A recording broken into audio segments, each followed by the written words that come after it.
اسم موږ ویلی دي، قسمونه یې موږ ویلي دي او د کلمې له لارې مو پېژندلی دي. په کلمه کې دننه اسم څو قسمه وي، د معنا له لارې، د جوړښت له لارې. نن په جوړښت کې دننه بل جوړښت وایي. څنګه موږ به توري څنګه جوړو چې زموږ ژبه ډېره زده سو. دا په اردو کې هم جوړوای سو، دا په پښتو کې هم جوړوای سو، دا په انګریزي کې هم جوړوای سو. که نورې ژبې زموږ نه دي زده، په عربي کې تر دغه لې اسانه دي. د عربي ګرامر چې موږ ووایو توري مو زده سو، بیا نورې ژبې چې موږ زده کوو لفظونه جوړولی سو. نو له موږ سره سټرکچر ضروري دی د شي زده کړه. یعنې زما ګاډۍ زده ده، لیکن په ګاډۍ کې چې یو تار داسې وختی نو بس ګاډۍ راودرېده. نو دا تار به زده کوئ، دا چیرې لګېږي، بیټرۍ د به تارونه زده کوئ، په انجن کې نور کارونه راځي، په بریک کې راځي، په ګیر کې راځي. دا انجن چې ده دغته 20 تار ورغلي دي، نو هر تار به تا ته معلوم. دا هغه د انجن تارونه دي. موږ بار انجن وپېژندل، ګسر موټر وپېژندئ، بیا لږ په ننوتو سیټان مو وپېژندل، سټیرنګ مو وپېژندل، بیا موږ اوس بانټ پټه کړی دی، په انجن لګیا یو. نو دا د ژبې انجن ده چې کله ته ژبې هر توری ستا زده سو، بیا نټ بولټ دی. نټان ټینګوه خپل کار ځینه ښه، نټ ټینګوه خپل کار ځینه ښه، لفظونه جوړوه، غټ لفظ د پکار وي غټ یې که، کشنی د پکار و کشنی یې که. ښه دلته هم دغه رنګه روان وي انسانان. ژبه چې د سړي خپله وي هغه ته یوه مسله نه وي. مسله چا ته وي؟ میجر راورټي ته وه. میجر راورټي په دلې راغلی و، پښتو یې ښه زده کړې وه، کتابونه یې پکې لیکلي وو، بیخي ډېر کار یې کړی و. لیکن که هغه له کریم عامر سره مخامخ سوی وای، نو کریم عامر به دی خبر ورته کړی و چې هغه به بل وخت نه و اورېدلی. داسې جمله به م ویلې وه، داسې توري به م سره وډلي وو چې د ده به بل وخت سر نه په خلاصېدی. دی به حیران سوی و، دی به پریشانه سوی و. نو ده به خامخا حل کوو. کریم عامر که په کلاس لا کې وګرځي هم دغه توري دي، که په میختر کې وګرځي، که په مستخیل کې وګرځي، که کوټې ته ولاړ شي، که بیا داسې پېښور ته ولاړ شي، که داسې بیا کابل و ننګرهار و کندهار کونړ ته ولاړ شي، پښتانه چې غږېږي په پوهېږو. لغتونه به خامخا بدل وي، جلا به وي. موږ بیا معنا غواړو چې چوری ته څه وایه، ستا د دې مطلب څه دی. نو دارنګه چې موږ له لغتونو سره ولد سو، بیا لږ توری له هغه خوا راخستی، لږ له هغې خوا راخستی، بیا سره ګډ کړی بل توری ځینې ایستلی. فیلالوجي وایي کله چې د انسانانو دارنګه سره مخامخ سي، یو د یوې ژبې سړی دی، بل د بلې ژبې سړی دی، نه د دغه په دغه ژبه پوهېږي، نه دغه د دغه په ژبه پوهېږي. نو کله چې کار روان سي، یعنی پښتون او بلوچ سره مخامخ سو، وعلیکم سلام، یا زه چیرې لکوم غم یم چې دوه سره مخامخ سي، دا پښتو دا بلوچ، هی بلوچي نه ده زده، د دغه پښتو نه ده زده. نو فیلالوجي وایي چې د دوی دواړو ضرورتونه به په درېیمه ژبه حل کېږي. یعنی ما او تا سره مخامخ سو، ستا ژبه زما نه ده زده، زما ژبه ستا نه ده زده، دلته هم کار سره بند دی. نو ما او تا به داسې اشاره، داسې ځان د ځان کوو چې هغه خبره زه به درته ما اوبه پکار دي، زه به یم اوبه، ته به یې چیش، زه به یم، ته به نه پکار، ته به بیا بل شی وایې، زه به یم چیش. لہذا د ضرورت له وجې وایي فیلالوجي وایي چې دوه ناولده کسان سره برابر سي، له هغو زه درېیم توری خامخا راوځي. ښه چې دوه ناولده ژبې سره راسي، د هغو په مابین کې چې خبرې کېږي، د هغو څخه درېیم توری خامخا راوځي. دا داسې دی لکه دوې ډبرې سره ووایي، درېیمه ټوکړه خامخا ځینې غورځي. ښه کلک یوه ډبره کوچنۍ ځینې غورځي که نه ځینې غورځي. نو دا د نوې ژبې د جوړېدو د تشکیل لارې دي. نوې ژبې داسې جوړېږي، هر ځای ستاسو چورته وواسطه. اردو څنګه جوړه سوه؟ دلته عرب راغو، ترکیان راغو، پارسیبانان راغو، پښتنو خو وباچوي دالته. نو دا ګډ سره ګډ سو ژبې به د اردو په خپله جوړه سوه. نن سبا چې موږ اردو سمه وشنو، په اردو کې د پښتو توري سته، د فارسي غ سته، د عربي غ سته، د ترکي غ، اردو په خپله د ترکي توری دی. نو دا سله سته، دوی سره مخامخ سوي، دوی دلته باچوي کړي وې، د دوی مفاداتو دوی جنګونه کړي وو. نو دا نوې ژبه میانته راغله. ښه دغه حال بیا په ګرامر کې دننه د تورو دی، د یوې ژبې خپل توري سره وایې، ستا په کار دی لږ له هغه راواخه، لږ له هغه راواخه، ستا د هغه شي مطلب زده سو، هغه مطلب د راواخلې دلته بل ځای فټ کا، محاوره جوړه کا. ښه هغه مطلب د هلته زده سو، دلته یې راواخه، ورځنۍ ځینې جوړه کا. هغه مطلب د زده سو استعاره ځینې واخه هغه مطلب नहीं इजाजत नहीं है नहीं सुन रहे हो دا طریقه چې دا لموږ سره تړلې ده لموږ دا رنګه د جوړښت د لارې اسم دروښیم اسم چې دی سټرکچرل ویلیو یا قسمونه لري یو خو عام توری دی سره ګډ سوی نه مثلا کور لمر لور پلار دا عام نومان دي دا موږ ویلي دي اوس موږ چونکې دا له یو شي نه دی جوړ سوی یعنی د دغه شاته یو بیکګراوند نسته دا ډایرکټ ډیکشن دی دا ډایرکټ لغت دی نو لہذا د اصل لاري دا جوړ سوی نه دی د دغه د پاره بل تاسو اوس دا کلیه وی چې پلار هم ستا لمر هم ستا کور هم ستا اوس نو دا کور لمر پلار موږ دی کولای شو دا موږ شرطولای شو غړه کده اوس کوچ پکو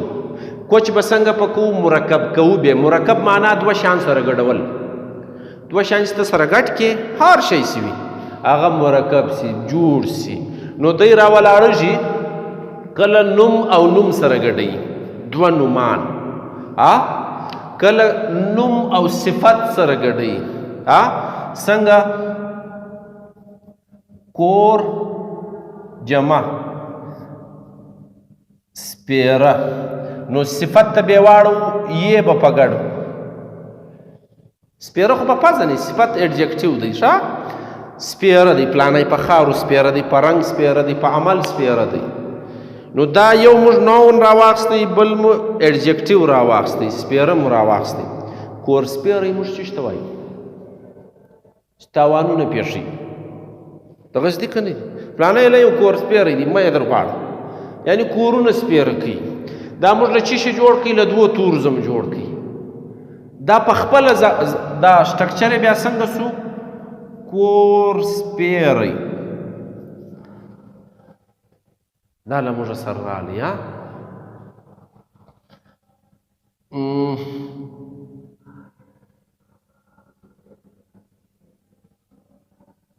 لمر کور دواړه مو جمع لمر کور اسلم کور پر بورډو باندې لیکو د اسلم کور کده چا یعنی زما کور د پلاني کور لیکو کې نه لیکو هغه مم نوم راواخستی یا مم نوم راواخستی دو شان سره ګټ کو بل تورې مزین جوړ کی یعنی موږ اسلم او کور سره ګټ کو کورم ستا اسلم هم ستا دا دواړه سره رالو دغه کور د اسلم دغه دریم تورې پیدا کړي دا زموږ د خپلې ژبې جوړښتونه دي داسې توري له موږ سره ستا چې هغه لایقې په عربي ورته وایي په اردو ورته وایي زموږ استادانو ورستاړي ورسته تړل سوی توري د شا لخوا اوس نو راولاړو شو موږ ورستاړي بیخي ډېر لرو من لموږ سره توری دی صوبه یا اسم دی صوبه ګټه فتح څنګه دی ویکټري صوبه موړې بشارته ش صوبه من چشته وای فاتح صوبمن چونکه بیا دا هیڅ دا بیا نه ویل کیږي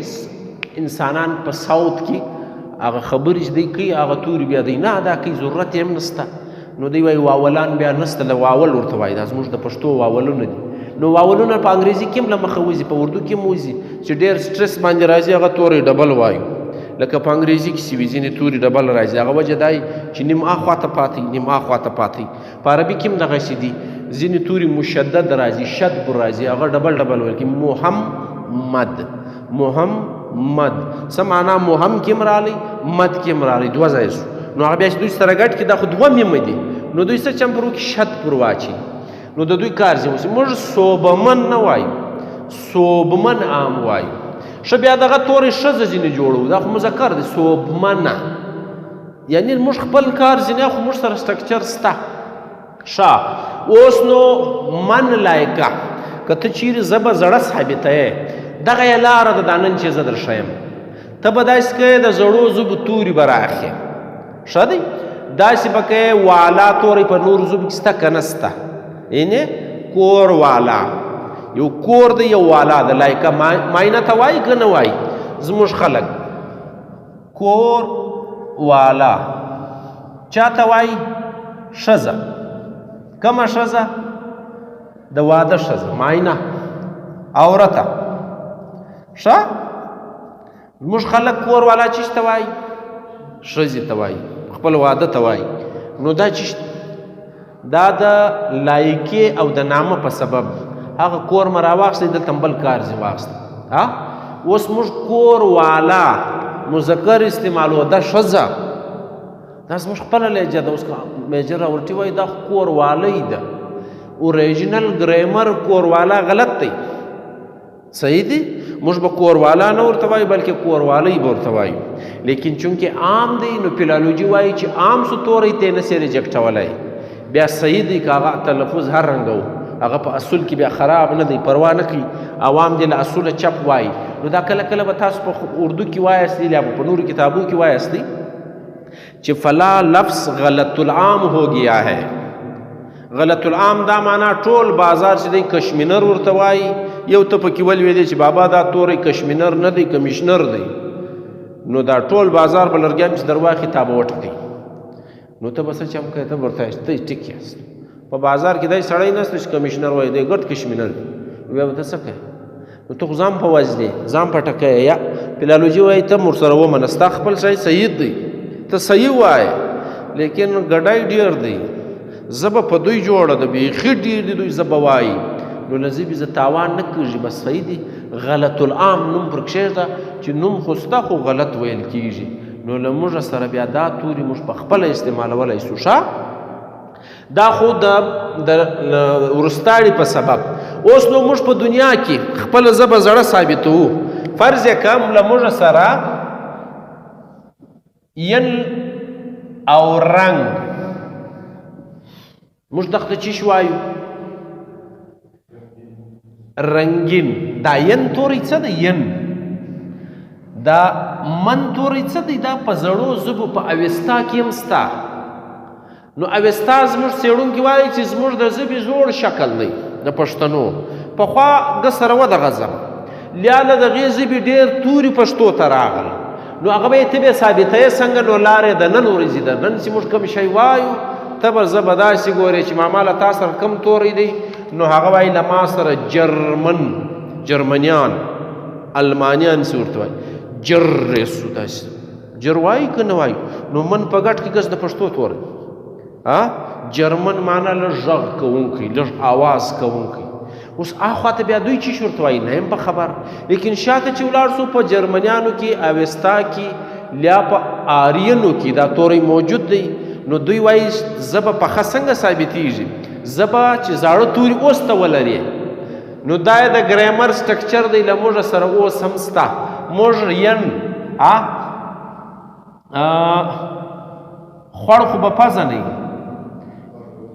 آخرا خوړجن یعنې موږ وایو دا به په جن لایکه باندې هم وایو خوړجن پلانی ډېر خوړجن دی کاکړان عام وایي ښه پلانی خړین دی استعله کوم دغه هم وایو دا د خوړین لغت څه دی دا مرکب چې موږ جوړ کړي کمپاونډ په دا ین لایکه باندې له موږ سره زاړه توري ستا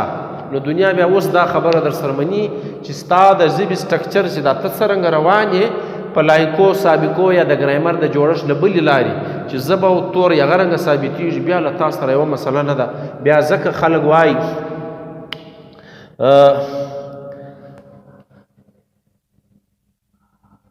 په ین باندې بل شی راوښیاست ریشم ټیک سو ورېشم وایي که نه وایي ورېشم نرم د ټال له خولې سې راوځي د غڼګې له خولې ورېشم دی سپڼسي رنګه شی جوړېږي ورېشم ورېشمین وایو که نه وایو زموږ ورندیارګیانې چې پر لوره باندې نوم ږدي لیور ته څه وایي ورېشمین اشه برېشم هم ورته وایي برېشمین یو توری دی ځینې په و ویایي ځینې برېښمین وایي که نه وایي؟ ښه لونګ موږ توری شناخته توری دی زموږ ورېندیارې پر موږ کم نومان ږدي لیا به مړ وي لونګین لیا به خرې راولي ماپښین سمه ده په خرو پسې تللی دی خربه دی خرې ګوري نو جنگ روان دی دا وایي کېدای شي چا وزلی که نه رالی که ژوندی وي لونګین به راورسېږي خرې به راورسوي سمه ده لیا به مړ وي لونګین لیا به خرې راولي ماپښین اوس اسانه سوي که نه سوي په دا طریقه باندې موږ خپله ژبه زړه هم ثابتولی سو دا د ژبې هغه لاره ده چې ته به بغیر دعوې بغیر جنګه بغیر توپکه بغیر توري ژبه زړه ثابتولی سي یا نو زه خامخا زوړ یم ته به ما منې دا شی نه منل کېږي یا نو دوی ویل زما نیکه ویل زما انا ویل دا شی هم نه منل کېږي روایتونه یو څوک په فلالوجي کې نه مني فلالوجي دغه سټرکچر مني توري راته مات که زاړه توري راوښیه له تا سره سته که نسته اوس سته که نسته بیا اوس نو زه د راځمه پښتانه وایي آره لور پر غاړه وایي اصل سړی وګوره لور په غاړه وګوره دا څنګه کېږي یعنی اصل سړی به لو کوي په اشر به ګډي کار به کوي په اشر کې دننه ځینې خلک سوي سستان وي کار یې له لاسه نه کېږي زموږ په اصطلاح بېمانه وي نو بېمانه سړی څه چم کوي لور یې دا څه کوې ستړی یم خوږ یم کار مې له لاسه نه کېږي نو پښتنو متل دی وایي آره لور پر غاړه وایي لوی چې ستړی سي پر لوټه لور واچوي لوی چې ستړی سي لوټه راواخلي لور دوی څه کوې لور مو پس وی لږ یې تېره کوم دی وي ستړی دا متلونه جوړېږي هلته فنکشن ګوري اوس نو اصل ځینې خلک وایي د غرو اوسېدونکی معنا آریان موږ آریان قوم نسل هغه توری سوي که نه سوي نو آریانا آریان ایران دغه موجود دي نو په پښتو کې هغه سټرکچر دی نو لہذا پښتو زړه ثابته ده له شکه وتلې بل ځای دا شان نسته که سته را ثابت یې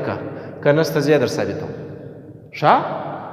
نو موږ په دغه رڼا کې بیا خپله ژبه شاته هم بیولی سو موږ له دغه نور کار هم اخیستلی سو بهرحال موضوع دغه روان دی چې توري به څنګه جوړو کار به څنګه ځي نه ښه اوس د مخ له خوا زه توري ورسره تړو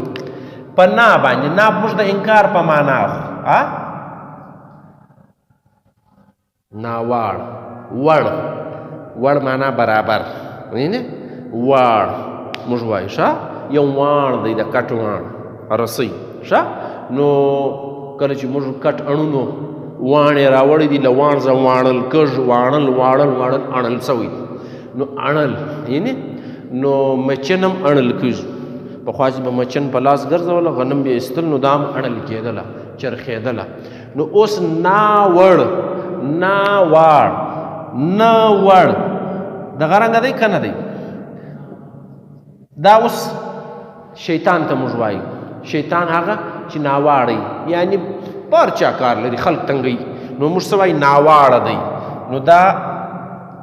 ناواړه ده اوس په دا باندې چې موږ خالي یې ګډه کړو دغه ګول یې په ګډه کړو دا به مونث سي بس دا سټرکچر دی له ټولې دنیا سره بیا نه بلم ښه ورېښمینه برېښمینه لونګینه آریانه ښه لڼه خورلڼه خور خو زموږ غسته خورلڼه چا د بل کرې واده کو لڼه توری وایي که نه وایي خورلڼه مه راوستلي ده خورلڼې مه راوستلي دي نو یوه نه د دوې درې راوستل نو دا موږ وایي ښه ناواړه ناشکره نالایق پښتو توری که نه دی هم موږ یې وایو صحیح دی د لایق الټ وایو ناسم ناچله چې نه چلیږي نه کار نه وي نادیده دید لیدو ته وایي شی نه لیدلی نو یې پلانی ډېر نادیده دی یعنی په نا باندې وینې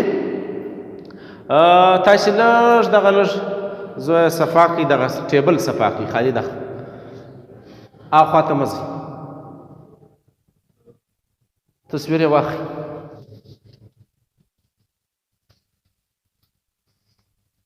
اوس نو د پښتنو ډېر کورونه او نومانو سره به ولد سوي بره دیره کوزه دیره یعنې بر یعنې لوړ کوز معنا کښته دیره معنا په غرو کښې به موږ خونې جوړولې یعنې په خوشحال به یم تر ډېره ستا چارګل راغی دیرې له ای دیر غازي خان نه ښیي ای زموږ کوچنۍ خونې ښیي ای نه موږ کار یو ځای غره کې کار کوو کورم راباسو هغه ته چې عرضي خونه ته جوړه کړې زیاته که جوګۍ وه که خیمه وه که کږدۍ وه او که تا په ساله جوړه که او که د بل داسې شی جوړ کړي نو هغه موږ څه ورته وایو دیره دیره د پښتو توری دی دیره د دیره د دیره غټه سو غټ کور سوی غټه کیسه سو نو بیا دیره ځینې جوړه سوې پښتانه دیره عام خونه ته وایي ښه چې عارضي وي نو اوس بره دیره کوزه دیره ښه دا توري سره ګډوي کوزه دیره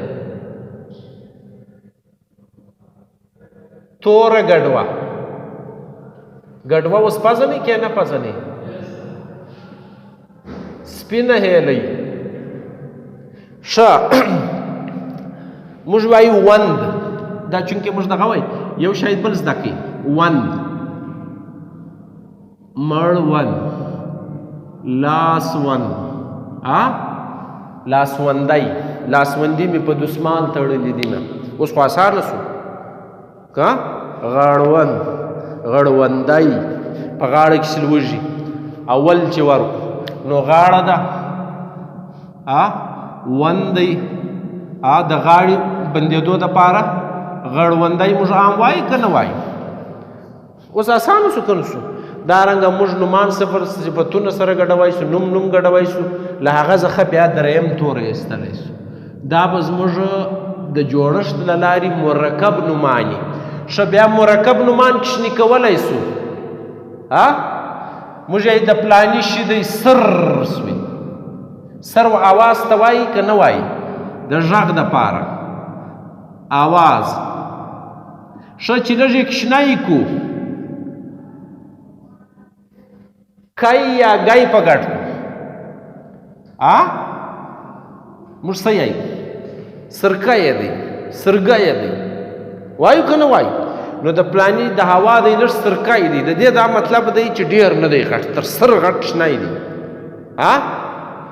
موږ یایو د پلاني دی غر سوی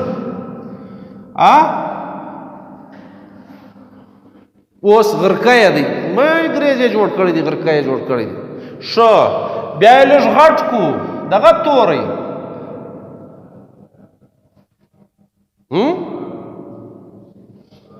هار یایي که نه یایي دا وایي که نه وایي غر هار کړپ سوی اوس دا کشنای که یې ورسره ګډه که کړپای کړپګای وایو که نه وایو د کشنۍ کړپګای ښه نور یې کشنۍ کوي کړپګوټی سرپګوټی سرګوټی دا بیا تر دغلې هم کشنی دی ول پلانی هغه ول ول دا پلانی ډېر سپی دی نه دا ول نه سپی ډېر د کار شی دی سپوټی دی نور یې کشنی کوي و سپی او سپوټ کې فرق شته که نه شته نو کړپی کړپګوټی دا نور کشنی سوی موږ یایو کشنی نمسی یا دا د کشنی نمسی لږ غټ سو کشناټی نمساټی نور م کشنی کوي که هم نه کوي کشنی دا موږ په خپله جوړولی سو مرکب نومان دي کشني کولی سو ښه کړپګی اوس راولاړ سه غټ یې که صیغه مبالغه ده دا زموږ مکبر نومان دي بهاند هغه په اول زم هم در ښوولی و بهېدونکی نه بهاونه څپه څپاند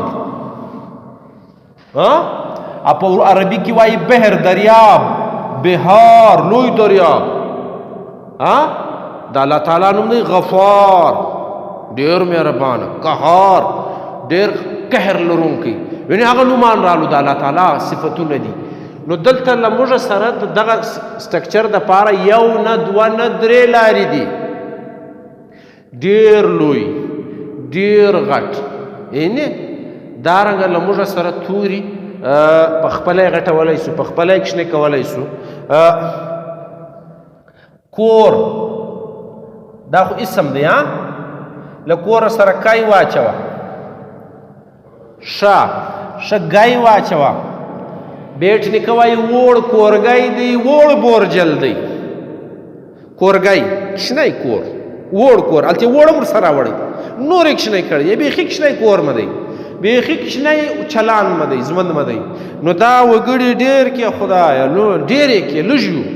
نو دا دواده کړې ده اوس کورګی اسانه سوی که نه سوی یعنې د دغه دپاره بیا څه مطلب د صوتونو په ایسته بیا موږ لوی کور غټ کور وینې په هغه کې بیا موږ په مکبر کې له هغه سره بیا یو توری مرکب ږدو لوی کور پلاني کور ډېر لوی دی لوی دسترخوان لري لوی کور لري لوی دسترخوان دا معنا نه چې له دغه ځایه ورکړی تر هغه سر بلکې ډېر سخي دی ډېر د کار سړی دی ډېر خلکو سره مرسته کوي غرض مه دا دی چې زموږ ژبه ده د موږ سره په ګرامر کې دننه موږ توري په خپله جوړولی سو په خپل یې ماتولی سو که په توري نه پیدا لاس دی داسې په پیدا لاس یاره دا ماته اوس لږ مشکوک معلومېږي ته راسه زه له دوه ځایه که وینې اوس پر سروژ د غذا وکه مور د خواره که وتکه سر وژدی برابر یې بالښت لشته پزه نه با پزه نه د با لشته دا اوژه موږ به اوژې ته لشته کښېښوه هغه کښنی لشتګی به یې کښېښوئ د کښنی سر نو هغه بالښت دی که نه دی هغه هم په خپله مرکب دی نو بیا سروژد په کاکړانو کې عام توری دی پر سروژ د غذا وکه مور د خواره که وتکه وتک میرزیی کاکړ چې انګریزانو پانسۍ کړی وي په کلاس افلا کې دا د هغه غاړه ده یو چا ورته ویلي دي چې تا خو ځان پر بالښته راولاړ شوې سړی د مړ کړي انګریزان د مړه کړو اوس د مور خواره که دی دا بله ورځ پانسۍ کوي نو وایي پر سروژ د غژاوه اوس خو اسانه سوه غاړه چې پر بالښت پروت وي هلته به د خپلې غوایي کتلې او زه به د کتلې یو کار به یا به د ښکار کاوه بله بالښت ته راولاړ شو دا پرنګیان څه کوي زموږ علاقې ته راغلي ورالي کار یې ور وکړي بیا انګریزانو دوی بوتې پانسۍ یې کوي نو دا ګوري سروژد دارنګه له موږ سره توري بې شمېره دي موږ خپله ژبه نوره پراخولی سو نور یې شنلی سو که چیرې موږ د اسم جوړښت زده سوی د نامه جوړښت مو زده سوی نر جوړوی سو ښځه جوړوی سو د جنس له لارې ما در ټول اوس غړوندی خالي یې په ګډوه چې څنګه موږ عام توري وایو وینې زبن وینې زبه چې شوروي ډېر دارنګه زبه ده که نه ده زبنه موږ وایو که نه وایو نو پلانی دی زبن شی دی مه یې په خبر یې سړی نه پوهېږي بس زبه یې ډېره شوي نو زموږ خلکو هغه ته زبن وایي که نه وایي دا چیش دی له ژبې ځای جوړ کړی دی ډېر توري به اوس په مخه درځي چورت پر واس دی چې پښتو دا نوم مرکب دی یا کړ دی او که له بلې خوا راغلی دی زموږ خپل توری دی که د بلې ژبې دی موږ خپله تازه جوړ کړی دی که له بلې خوا راغلی دی چې څنګه ځایونه وینئ د زموږ د کلو نومان زموږ د کورو نومان زموږ د علاقې نومان وینې لوړه درګۍ کوزه درګۍ خو به پزه نه نو د ګني قدر لوی بوټي نه دي تر ګني اوږدی دغه ته درګۍ وایي نو تاسې وګورئ په درګۍ کې دغه شان ولاړ هاي درګۍ دی اوس کلي ځینې جوړ سو که نه سو بیا نو یو لږ لوړ دی لوړه درګۍ هاي بله کښته ده لږ کوزه درګۍ ښه بیا د بوټو نومان سره ګډوو یې ځینې داسې بوټي وي چې هغه موږ په بوټو کې پېژنو اوس شنبې ګل دی ښه رات کې رانی نن سبا ورته وایي رات کې رانی معنا په شپه چې بوی کوي پښتانه شنبې ورته وایي ښه اومان اومه دا ګوډي سپه پخوو دا بیا زموږ د خلکو نومان هم پاته سوي د سړیو نومان هم دي ښه نانګه بوټی دی سرګړی پوره کوم دی بوټی دی زخپیل پوره کوم دی بوټی دی دا ټول داسې ول چې د پښتنو چې به کډې کولې چې بې چیرې زوی پیدا سو شاوخوا به کم بوټي شنه وو د هغه یادګاري نوم به پرږدی نو دا نومان دوی اخلي نو تاسو به دغه ایروئ نه کار به ځینې اخلي ذهن به څنګه پراخوئ بس له ننه پس د جوړښت له لارې د ګرامر له لارې خپل لغتونو ته چورت واستئ چې 2 سره ګډ سوي دي 3 سره ګډ سوي دي او که یې کړ لغت دی ساده مرکب نه دی نو بیا به تاسو ته د شي مفهوم اساني ډېر به اساني که چیرې تاسو نه یاست پوهېدلي په دغه موضوع باندې له ما پوښتنه وکړاست نسته کایره نسته آصفه یو شی نسته امین خان نسته زوی